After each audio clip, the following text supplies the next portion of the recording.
Welcome once again to the Irish NFL show. You're very welcome tonight, and a special live show this Tuesday, featuring, of course, the usual suspects: Colin Pikachu Cronin and Brian Bulbasaur O'Leary. But joining me in the Pokemon tonight is a very special guest, one of the doyens of the NFL. You know him from the GM Shuffle, founder of the Daily Coach, and with a new great book out as well, Michael Lombardi. Michael, been with us before. Great to have you back on the show again. Thank you. I appreciate it. It's always good to be back. Hope all is well. Yeah, we are all surviving, I think. And then just to call out your new book, Gridiron Genius, which we'll get to later on and have a chat about that in due course. But lots of things always happening in the NFL. And Colin, even, it never sleeps. The NFL never sleeps, and it certainly doesn't today.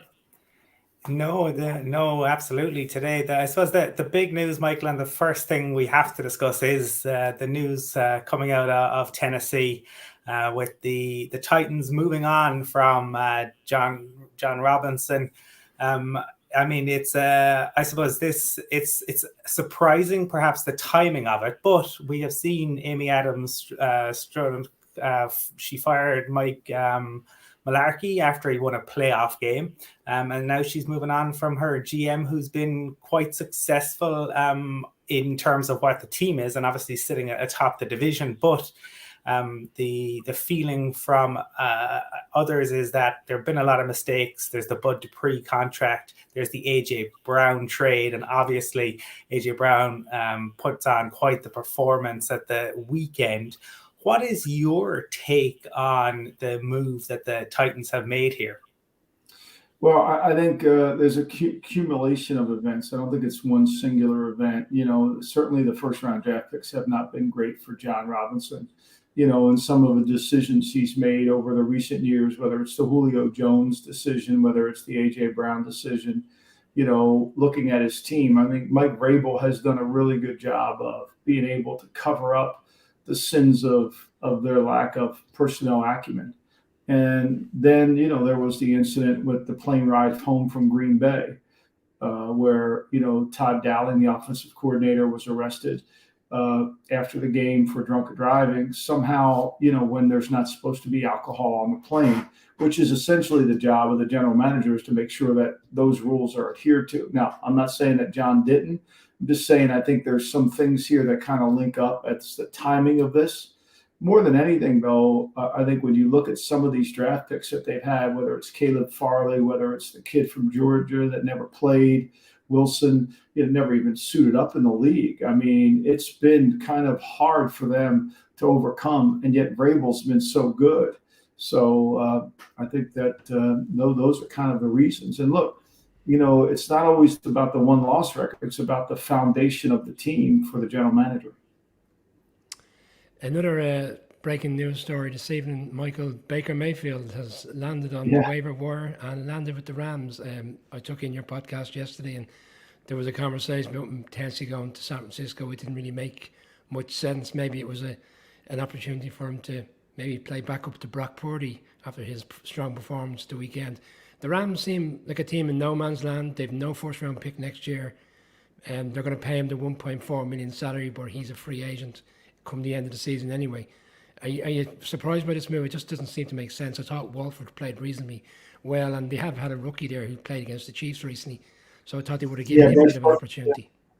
I am a little surprised because, what tells you maybe that Stafford, there's always a move that relates to another move, right? That tells you maybe Stafford may not come back and they want to spend 4 games getting to know Baker. There's actually a report out today that after he got claimed, they said he could possibly play against the Raiders. I don't know how that's even possible. I mean, if you watched him play for Carolina, he didn't play well. I mean, Baker was not a good player this year. He didn't make a lot of throws, got balls tipped down. And maybe Sean McVay feels like, hey, I can rehabilitate him. I can coach him. He fits what I do. John Wolford's not a big guy at all. They ran a lot of boots last week against Seattle, a lot of nakeds. They tried to get him out of the pocket to do the best they can. Baker, inability to throw the ball from the pocket shows up. He gets too many balls batted down. It's been part of his career. Even when he was playing good in Cleveland, I was saying this on the GM Shuffle. So I am a little surprised, but the Rams are, as the great Bruce Springsteen once said, there's sometimes I can't tell my courage from my desperation. And I'm not sure this is a courageous move. I think this is more of a desperation move because where are they going with Stafford? They don't have draft picks. Gives them 4 games to look. Do they want to go down the road with the guy who was a former number 1 pick? I don't know. Based on what I saw this year, it wasn't very good. It's like the new version of the $6 million man. It's first round quarterbacks. We can rebuild you, seems to be the mantra from various coaches around the league. Yeah. To go a little bit from the ridiculous, I mean, trying to rebuild Baker on a 3rd team, to the sublime, Michael. The Eagles, I know you're around Philadelphia way. The excitement is palpable now. 11-1, best record in the NFL, best record obviously in the NFC. We were saying it on the show the other night, the 3 times they've been in their history 11-1, 47, they won the NFL championship, 80 and 2004, they both times went to the Super Bowl. When we look at the NFC, it's very hard to see a real competitor. Obviously, the 49ers now losing Jimmy G. You thought maybe with that defense they could, cause a shock. But, I mean, we're looking at the Cowboys, we're looking at the Vikings, who still seem to have a little bit of a make-believe record. I'm being polite, considering their 2 losses in that regard. How do you view the Eagles' record and their possibility of going all the way to the Super Bowl? Well, I mean, I thought what they did this week was really impressive, right? So they knew Tennessee was hard going to be run the ball on. As good as they are in the offensive line, they knew trying to battle Tennessee with their run game wouldn't be very smart and maybe get their quarterback hurt. So they took a divergent approach and they threw it 39 times. I mean, the quarterback didn't really run, and they were successful. And they got the lead, made Tennessee play from behind, which they can't do. And it was over. And so give them a lot of credit for that. I agree. I just don't think, Minnesota would be the perfect team to represent Ireland because they've had a 4-leaf clover up their ass all year. I mean, they have been really lucky. And you can't take the wins away from them, right? You can't. You got to say, hey, they've won it. They stopped the Jets on throwing the ball on the last series of the game. They were able to make plays when they made them. They didn't let the Jets score touchdowns. But they've been very fortunate. Get the holding call that wasn't called on the kickoff return. They don't, Hunter Henry doesn't score a touchdown when he scores a touchdown. They've been very lucky. I don't know if that luck can continue. They go to Detroit this weekend. They're an underdog against Detroit. Think about that now. They're a 10-win team going into Detroit, and they're a dog. And I can promise you, I don't know what it's going to be like at DraftKings over there in Ireland, but I can promise you there's going to be all the money's going to be on Detroit. All the money will be on Detroit. That line will move to 2.5 before it kicks off. So, but every time I look at Minnesota, they're not any good. I said this on my podcast. Every team that took off from Minneapolis International Airport after playing the Vikings sat in their seats and the meal got put on their tray and they said, we're better than that fucking team. We're better than that team. How did we lose to them? Like, we're better than them. Every team said that. I promise you. Every team other than Dallas who beat them. Michael, maybe one team who didn't have any luck earlier in the season was the Raiders, who just couldn't seem to get out of their own way at times. And then things were on the up, and then the Colts kind of debacle happens. Derek Carr comes out, has quite an emotional press conference, and all of a sudden they've put together a bit of a run. Adams is in form. I mean, he looks. I think it'll be between him and Jefferson for perhaps All Pro, because Tyreek Hill may have locked out that one spot down. But with the games that remain on the schedule, are the Raiders in contention to do maybe what they did last year and a late playoff push? Well, I mean, it's funny. They were lucky last year in a lot of games, right? And that luck kind of ran out on them on this year. Opening game against the Chargers, they're throwing the ball in the end zone to win it. They can't make a play. At Tennessee, they're throwing the ball into the end zone. They can't get it in the end zone to win the game. The Chiefs game, they had a chance to win the game at the end. They can't close that down. I mean, it goes on. The Jacksonville game, they're throwing the ball down. If they have a 17-point lead, they can't get it. So, they've been very resilient, and they fought through it. And I even though they lost to the Colts, they were actually made a lot of progress in that game. Defensively is where they've made the most progress. They've protected the football better, and they've actually gotten some turnovers out of their defense. And they've helped themselves by getting more presence inside. It's helped Chandler Jones and Max Crosby. They still have the Niners on the schedule. The next 3 games, the next 2 games, 3 games actually, will be the most interesting, right? So they play the Rams in Los Angeles, which will be a home game for the Raiders. I mean, the Rams have to work on the silent count this week. There's no denying. That place will be filled with silver and black. It always was. When we used to play in Los Angeles, it was unbelievable. When we used to play in San Diego, it was unbelievable how many Raider fans from Southern California would come out. So they're going to have an advantage there. Then they got New England at home, coming off of them playing Monday night against Arizona. Then they got to go back to play Pittsburgh. I mean, there are 3 winnable games. Now, they got to win 1 first before you win 3, but they are. And then they got the 49ers before they end up with the Chiefs to close the season, and that game against the Chiefs might not mean anything. So they have a chance, but I think more than anything, they're improving. They've had a lot of misses in the draft picks. I mean, you go through it all. They just haven't hit, and that's really struggled. They've kind of got their offensive line playing better, but defensively is really where it took the toll on them. And I think as long as they can continue to get pressure on the quarterback, I think they can be a factor. I don't know if they're a playoff team, but they're as good as some of these other teams are that are not any good. I mean, the Giants aren't any good. They got 7 wins. It's just like it's a league full of not any good. Michael, the Bengals are having similarities to last season. They started slowly, some very questionable coaching by Zach Taylor at times in terms of his decision-making in games. And yet they've found a way again to beat the Chiefs last weekend in arguably their best performance of the season. On our show the other day, we were reflecting on Week 17 last year when they beat the Chiefs in kind of a similar game. And it kind of played out that way last weekend.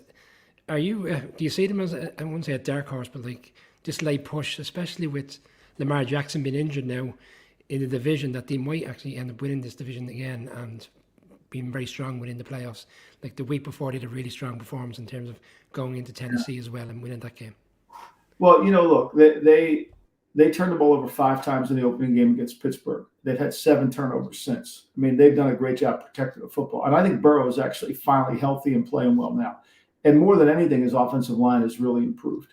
He's no longer getting the shit kicked out of him. He can throw it. And I thought Perrine last week ran the ball with quickness, and with Mixon coming back, it can really help them. But their strength has been their defense. Lou Anarumo, their defense coordinator, has done a really good job of adjusting the game and finding ways to make plays in the second half. He did it against Pittsburgh. I mean, that was a close game against Pittsburgh, and then they built a 14-point lead in the second half and eventually won by 7. So they're a tough out. What I've been impressed with more than anything, and Zach Taylor can always throw a wrench in this for me, is their toughness. Their ability to close games out. They closed the Tennessee game out with a 6-minute drive at the end of the game. They closed this Kansas City game with converting a 3rd down at the end of the game and not giving Kansas City only had the ball for 8 possessions. They played it really smart. So, yeah, I like this big old team. I mean, last year, for all the conversation we get into in the NFL about wide receivers and about quarterbacks, at the end of the day, Cincinnati won last year with a really good defense, an offense that didn't turn the ball over, and a hot field goal kicker, right? I mean, that was the formula. And so when you ask about the 49ers, can they win with Brock Purdy? Well, they have a really good defense. They can run the football, and they have a good field goal kicker. So they're going to be in this thing to the end, even without Jimmy G. And I think so will Cincinnati.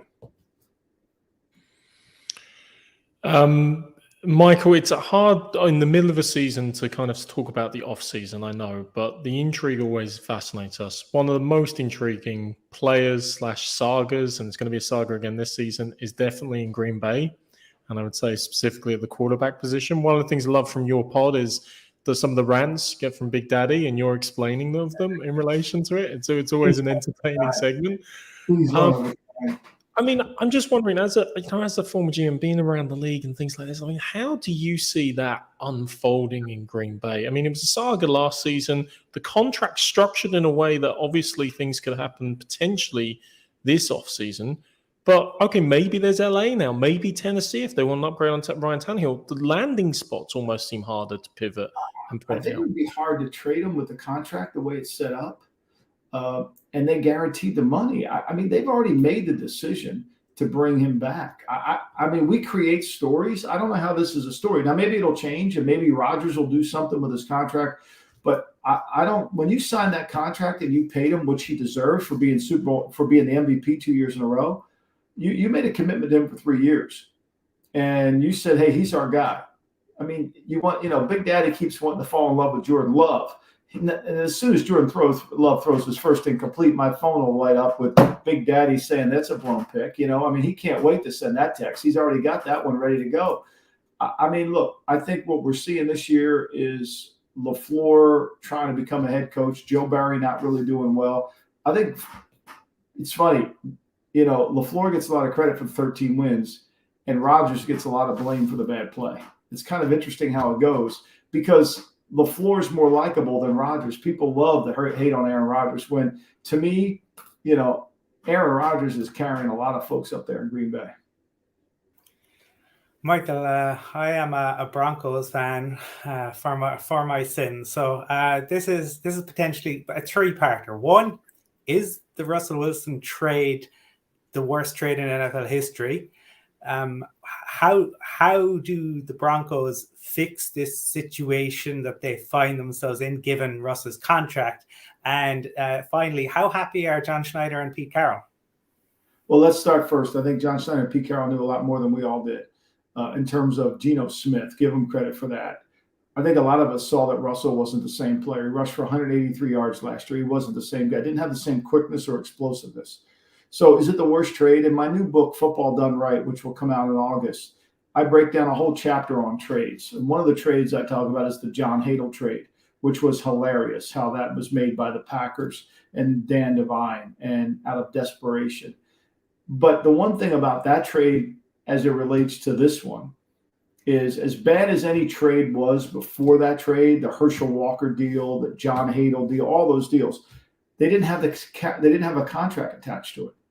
This has a contract attached to it that you can't get out of. So this was, unfortunately for your Broncos, this was the triple header of bad. You didn't pick the right coach, you didn't pick the right quarterback, and then you paid the wrong quarterback. I mean, that's a trifecta. Whereas if in those other trades, you could get out of them, even though you lost draft picks, you didn't lose cap room because there was no cap. This is going to have lingering effect. I don't know what the answer is if I'm Denver. I really don't. I think the challenge that the new ownership has to figure out is, what is the problem? What is the vortex of the problem? What is it? Is it Russell's personality? Is his lack of conditioning? Is it Nathaniel Hackett? What is it? And I don't think really any of us know. I'm not sure they know in Denver. It's easy to say Russell's not playing very well. That's easy. My wife can see that. It's easy to say that they're really bad offensively. I mean, I don't know how many more games you need to watch on the Broncos where I don't know if they could score. If they played college football rules and put the ball at the 25 on every single drive, like overtime in college football, I don't know if the Broncos would score 20 points. I really don't. I don't know if they would. So I think it's going to take some time to figure out what the real issue is. But to me, Russell's personality, his inability to relate to his teammates, his inability to believe who he is as a player is going to be the hardest thing to overcome. Michael, we have a term in Ireland for people who fool people. We call them the spoofers. And Chargers fans get very agitated on this show when I call Brandon Staley a spoofer, because this team had so much expectation going into the season. I didn't fall for it. I said they wouldn't even make the playoffs in our preseason predictions. What have you made of this season? It's been so up and down, inconsistent. They win in Arizona in the manner in which they did, going for the 2 points, to then obviously lay another egg and lose again at the weekend. There's no consistency with this team. Is he on the hot seat come the end of the season if they don't make the playoffs, bearing in mind what was expected of this team going into the season? I don't know, because the Spanos family always does things a little differently. They're not hot-tempered and but here, let's just put this out there, right? So when you hire a guy who specializes in one area of the football, of the game, Nathaniel Hackett's supposed to be a really good offensive coach, and their offense isn't good, that's a really big red light, right? That bothers you. You could say the Raiders stink, but their offense is pretty good because Josh McDaniels runs their offense. I mean, their offense is good. So you could say they stink and he's not a good head coach. I get all that. You can have that argument. You can't really say they're not good enough. You can't say Dennis Allen's defense didn't play good enough last night. He coaches defense. What you can say is Brendan Staley in 2 years hasn't improved the Charger defense at all. You can say that. Last year they're 29th in points allowed. This year they're 30th. Last year they were 23rd in yards. This year they're 26th. Last year, they were 22nd in third down. This year, they're 25th. Last year, they were 26th in red zone, always improved them to 7. So you could say that's one area of it, but they haven't. They don't stop anybody. They can't play defense. And that's got to be a concern, because if he could fix the defense with this offense, the way they can move the football, assuming they get Mike Williams back and and Eckler and all those guys stay healthy, they're really good. Herbert's great. I mean, for all these people that wanted to bet Tua for MVP, put Tua on Miami's team. What do you think that would look like?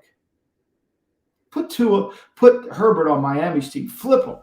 Put Herbert in Miami and put Tua in Los Angeles. What's that going to look like?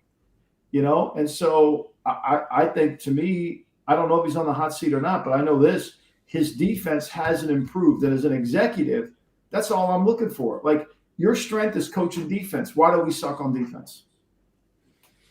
Yeah, Justin Herbert always has our vote for the prettiest deep ball in the NFL, but all of his balls, he's just an amazing quarterback. He's an amazing quarterback. Incredible. I mean, it's not even close. I said on my show, The Lombardi Line, and I said on the podcast, all these people betting Tua for MVP. I mean, that was the greatest scam known to mankind. I mean, you're better off giving your money to St. Jude's, a hospital for children in Memphis. I mean, it was the best player on that team's Tyreek Hill. He makes everybody else better. It wasn't Tua. I mean, Tua's a very accurate thrower. He does some nice things, but MVP of the league, the best player in the National Football League, please. Well, Michael, I don't know if you called Jimmy G's press conference before the Miami-San Fran game, and he acknowledged that he had been approached by Miami during the offseason inquiring about his availability. Of course. I mean, they can keep saying how great Tua is, but the one thing is, when you're trained to look at things from not a fan's perspective, fans see completions, right? Executives see, what's this going to look like in Buffalo when he's throwing those pop-ups up there? Like good, if he's got to go on any cold weather game somewhere in the Northeast with wind, how do you think that's? I mean, last year he went into Tennessee and it started to rain and the whole thing fell apart. I mean, come on, we have this media campaign. I mean, we still have the worldwide leaders still talking about it. I mean, it's remarkable. There's a narrative and people won't get off of it. I acknowledge Tua played better this year, especially against 4 of the worst defenses in all of football. However, that being said, until he can do it against a good team, I'm not buying it. Well, I mean, Michael, just to dwell on that, you're talking about Brandon Staley. He hasn't improved that defense. Tua hasn't necessarily improved. Just to throw out to you a couple of teams that have improved and just your thoughts on it. The Falcons, we all thought, look at that roster. They're hopeless. They've got a lot out of Marcus Mariota. Arthur Smith seems to have done a great job with a limited roster. The Bears, they've suddenly adapted their playbook to suit Justin Fields, and it's made a material difference. And the Lions, Dan Campbell is getting momentum. The rehabilitation of Jared Goff is almost what this season should be called there. Out of those 3, and maybe any others you want to throw in, who do you think has done the best job with the least effectively? I think it's Arthur Smith, without a doubt. I mean, for him to be as competitive and be in these games as he's been in, it's remarkable. He's got no quarterback that he's limited in terms of what he can do in the passing game. His offensive line struggles to pass protect if it becomes a drop back game. His defense is bad. I mean, it's bad with a capital B. And yet they find a way to run the ball against everybody. Ran the ball against Washington, which is hard to run the ball on. And they've been in every single game. So I thought they would win 4 games at the most. And he's got them competing for the South. I mean, it was remarkable. So I think he's done a great job. I really think he's been really good in terms of getting a lot out of his team and improving where they are. I'm trying to think who else has been really good. I mean, look, Brian Daboll's done a good job with the Giants. I mean, there's a formula that they've utilized that works. And when they don't play with that formula, when they play outside of it, it's difficult. Detroit, after the bye week, Detroit's sitting there on the 1 yard line at 10-6 against Dallas. And it falls apart. They turn the ball over. They didn't challenge the play. They turn it over. And they lose that game. And since that game, they've played really well. I mean, they had a chance to beat Buffalo if they managed the clock at the end of the first half and the end of the second half. They really had a chance. I think they're playing better defensively, and their offensive line is – when Goff gets protection with the skill players they have, they're pretty good. I think there's no doubt. I think Chicago is fully engaged in the six-back offense because Fields has to do it. But here's the issue, and we've seen it every week now. Fields is a good three-quarter quarterback. When the game becomes a passing game in the fourth quarter, he doesn't make any plays. And so even when he gets the lead, he has a hard time throwing him back in the lead because he's not a drop-back passer. He's a running back playing quarterback. And the longer this goes, the more he's going to get defended in the running game. It's going to be really hard. But I credit Chicago. They went all in on the six-back attack. They didn't try to become a West Coast team. They didn't, they utilizing his strength as a thrower and a drop backer. And they have to borrow the Philadelphia Eagle model and say, look, we're going to get really good around this quarterback. We're going to build our offensive and defensive lines. I mean, the strength of Philadelphia's team is their offensive line. I mean, it allows Hurts to be Hurts. And so if you do that, they got a better chance. And then you can't give up on Fields because who are you going to replace him with? You got to keep going down this road. But I would say those would be the ones that off the top of my head.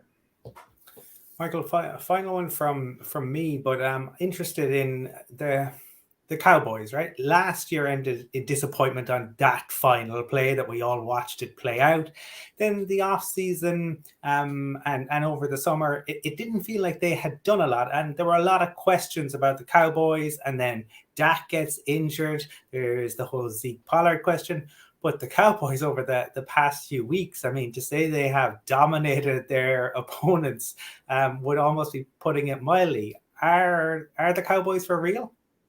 I don't even think they played their best game against Indianapolis and scored 52 on them. I mean, it was so I'm not sure they'll play Philly well. They have speed defensively to play Philly.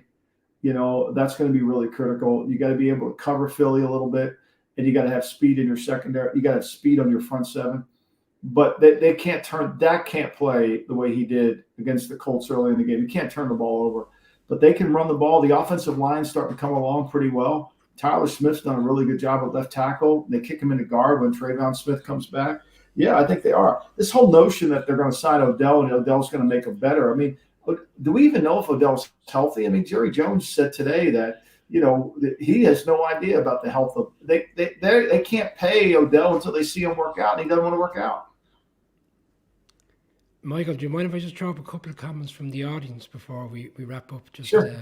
An interesting one here from Owen Healy, suggesting Sean Payton, maybe in the conversation with the Chargers, if they were to move away. Sean Payton may inevitably come back into the league next year. It's kind of the hot take that he will come back at some stage.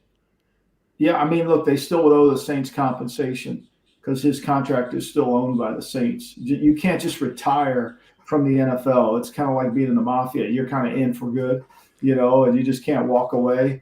But you got to pay your way out of it, right? So, I think that would be. Look, there's going to be a line from here to Dublin to try to get that Charger job to coach Justin to Herbert. I mean, that is in the movie Home Alone. That's the silver tuna, right? That's the one they got to get to. It's because he's great, and rarely does jobs open in the NFL with an elite quarterback. I mean, it just doesn't happen. Elite quarterbacks save coaches' jobs. LaFleur, Rodgers, right? That's what makes them. When an elite quarterback is, when there's a job open, it's usually you need a quarterback, not you have one. One more. I'm putting you on the spot here. Who's from Fred? He's asking who's going to make the Super Bowl at this stage. I think I would have said to me. I think it's Philly's going to be hard to beat.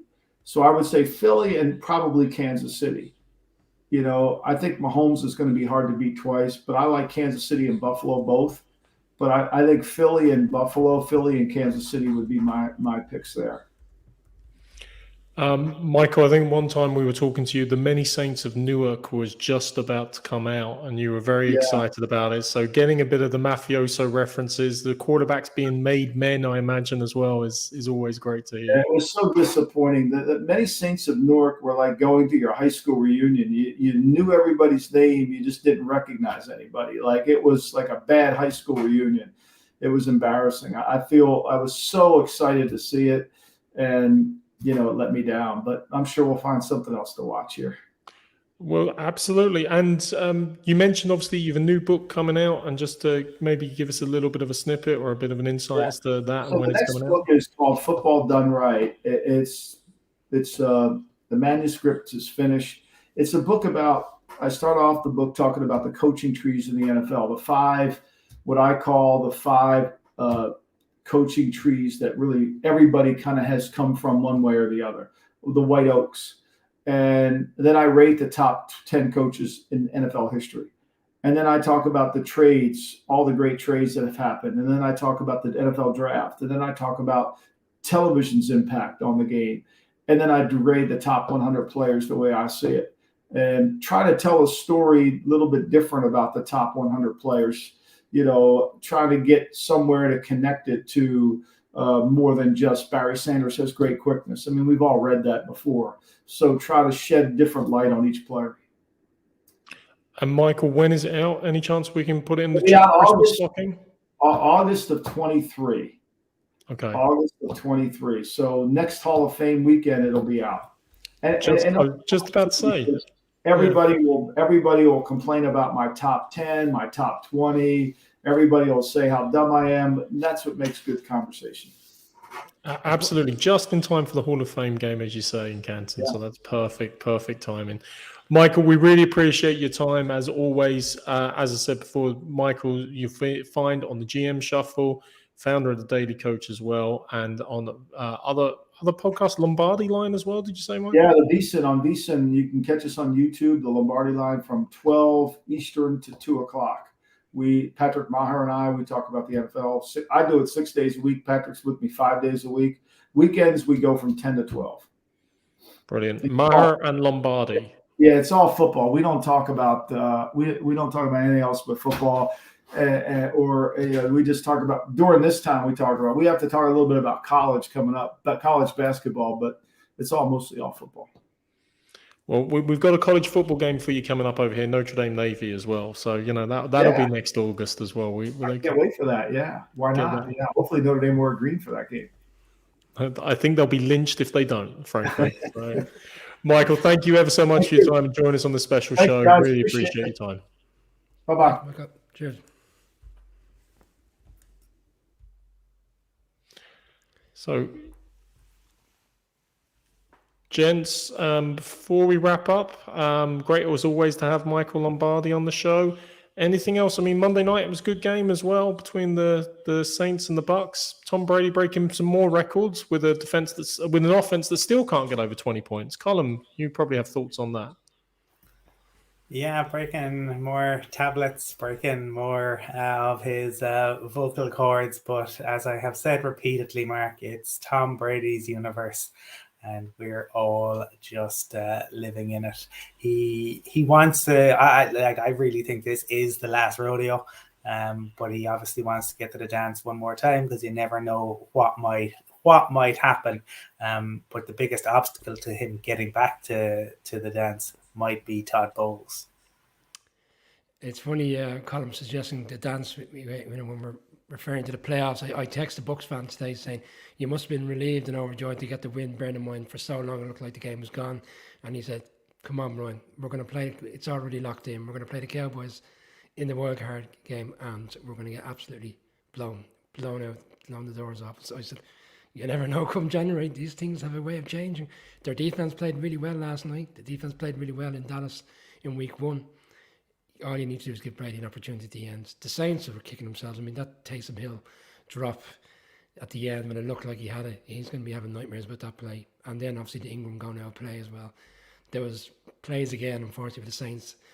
Again, another game which the Saints will reflect on, as again, they really should have won. But for Brady, big win, bit of a gap now on the division. Whether they're in a difficult record compared to other teams or not, they still have a gap in that division. Looks like inevitably they will win that division now. We'll get back to the age-old debate about should a team with that record have their home advantage, but there's got to be some prize for winning your division regardless of it. Actually, Tom Brady's never lost to the Cowboys ever in his career, so that's an interesting statistic should they match up in the playoffs. I'm sure Cowboys fans will be delighted if that would be overturned if they match up in the playoffs. And also, just before we bring things to an end, you mentioned the Robinson and the Baker Mayfield comments, obviously the impact of that, and Mike Lombardi just gave us his thoughts there. Anything else you guys have in relation to it, or anything else that strikes you in particular about the Mayfield news in particular? Robinson is a bit. Owen Farrell dropping in. Wait till Bosa gets his hand on Brady next week. Well, yeah, he might not survive that. Actually, Brock Purdy came out with a line on that, Owen. He said, he's been playing football before I was born. Isn't that cool? It's like, yeah, he really is that old, and you really are that young, man. So that's a good one. But Colin, anything else on Baker? I mean, the Rams were a strange landing point, and my initial reaction was just a bit like Michael Lombardi's there. It's like, well, how committed or how much belief do they have in Matt Stafford's recovery there? If Sean McVay's maybe bringing in Baker to test the training wheels there? Well, I think, Mark, once you're talking about neck injuries, you never know. So it could just be a bit of an insurance policy. And as Brian has pointed out, they lack picks. So to bring him in and maybe as you find out what exactly is going on with Stafford, I mean, to be honest, as we mentioned on Monday's show, for me, the biggest question for the Rams is going to be, is Sean McVay back next year? Is Aaron Donald back next year? There was talk on both of those about potential retirement. I always got the impression with Donald, it was more about, leverage to get a contract, a bit like players get linked with, Bayern Munich or somebody in the Premier League. But McVay, those talks about him retiring and going off to the world of TV analysis came out pretty quickly after the Super Bowl. So it could be that he's decided this year that he doesn't want to go out like this, and he is going to be re-energized. But that is certainly going to be a talking point, I think, in the off season. Mark, we've had actually a lot of engagement, a lot of comments come in from the audience tonight, the community, as Colin likes to call it. And we weren't in a position to put a lot of the comments up during the live show, but we are aware that they've come in, so we just want to thank everybody again. Obviously, when we're doing the live shows on Monday and Thursday, it's always our aim to get as much out as possible. So we did manage to get a couple of comments into Michael Lombardi, but again, just to call out, it is appreciated from the three of us, everybody getting involved and putting their comments in. So that's the final wrap from me, Mark. Beautiful, Brian, and beautifully said. Beautifully said. And that's right. I turned on the lights tonight. There was a few comments around the fact I didn't have my lights on there last week, so they're back on for everybody. So to be all pleased. The interior decorating design and help is always appreciated as well. I know. Thank you, and thank you as well to our sponsors. As always, we're brought to you in association with Cassidy Travel. We've also had a partnership this year with PointsBet, which is a sports betting company, but it's more about the technology that's available in Dublin, technology jobs that are available. And we're featuring them on our Thursday night show with an interview from their director of quantitative and analytics. So after the normal Thursday preview, as a special interview with Christoph Pink of PointsBet. Really interesting and fascinating insights into that whole world. So thanks to PointsBet as well. With that, however, you will be able to find all of this on the podcast as well as on YouTube and Twitter. Thursday night show will be up on podcasts in different segments. Late Thursday, early Friday. Thank you all, as Brian just said, for joining us. And look forward to seeing you all again on Thursday when I'll be replaced with a far more smoother, half Swedish, half Irish, charismatic presenter in Calais who's joined the team. Thanks again, everybody, and talk to you soon. See you, lads.